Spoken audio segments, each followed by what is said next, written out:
Allow me to remind you that an epidemic of unknown origin has already eradicated a few genuinely distinctive towns in the northern part of the country. The cause and circumstances of these tragic events remain uncertain. There is a lot that we cannot explain yet. It appears as though the plague has a mind of its own, as if it is driven by some irrepressible will. Why else has no one managed to fight it successfully? Why does it target the most precious aspects of our existence? The sand plague picks its victims fastidiously, and the same principle always draws it back to whoever tries to oppose it. Surprisingly, we've yet to hear a single word from the powers that be.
So, it's all about trickery to you?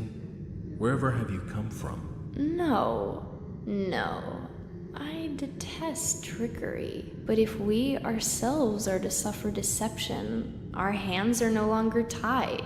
Where are we? Well, the muscular contraction is there. Means we're already inside of him. This must be one of the ventricles, right here. What a silly place. It's stuffed. So it's not real for now? I don't think it has started yet. Does it matter what it's made of? It's definitely struggling. We need to perform sectio transversalis. Cut the wall. There's no other way out. What else is there to do? I know what to do. Those who favor hard logic and direct action are bound to be misguided. Only a miracle can set us free without us having to destroy something. And I can do miracles. Just let me. Will you please be quiet? You're a liar and a thief. Who is going to believe you when you keep lying to yourself? The truth is my shepherd. Whatever happens, I will find answers, and justice will be restored. I will perform the operation. Medica morbo adhibe. Don't you go all bossy on me, clever clogs. You will act justly, but your justice will blind you and become his demise. This calls for the gentle hand of a surgeon. Step aside, both of you. Your gentle hands are used to killing, not giving life. You will inevitably do harm. As for Brainy, he has no regard for casualties at all. Neither of you knows compassion. Yes, it seems unlikely that we'll get along well, but there's only one truth. Any choice is right as long as it's willed. That's the truth of the matter. Only the heart will show you the right choice. Stop thinking about yourselves. Think of the sick. He's in pain. I can't see it yet, but I can feel it. It's not even a trap. It's a grave. Subipsum funis sumus. Can't say I hold a soft spot for it. I can see that. You're full of hate. Stuffed or not, it's breathing. I can hear it.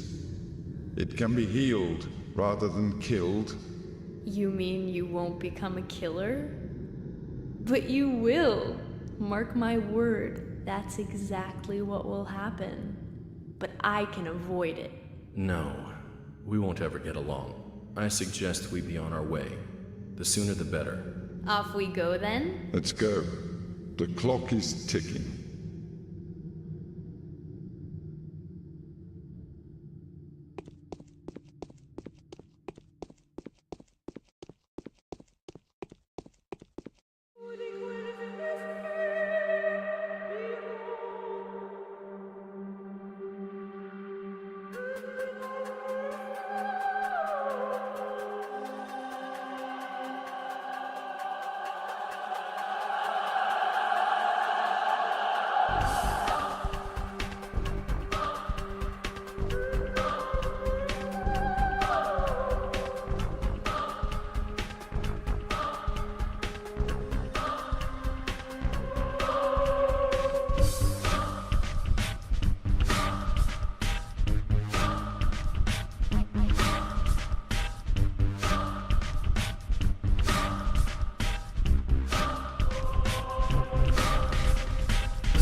Daniil Dankovsky, a Bachelor of Medicine, was brought here by circumstances most unfortunate.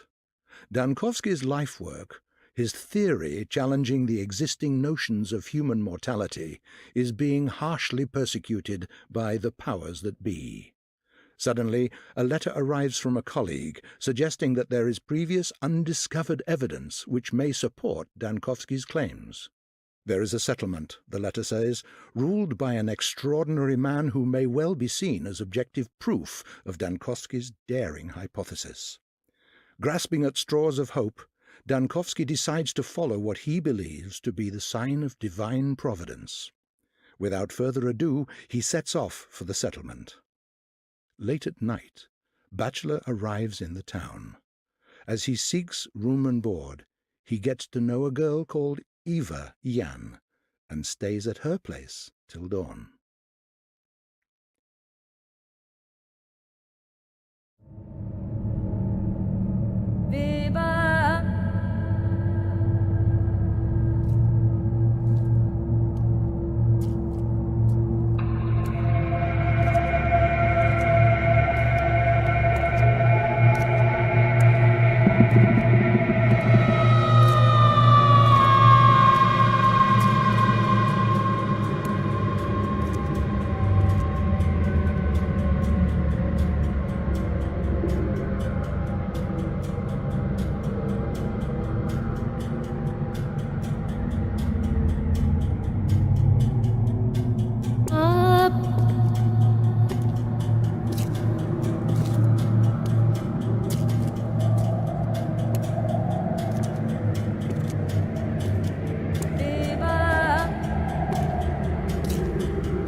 I had a feeling you would come.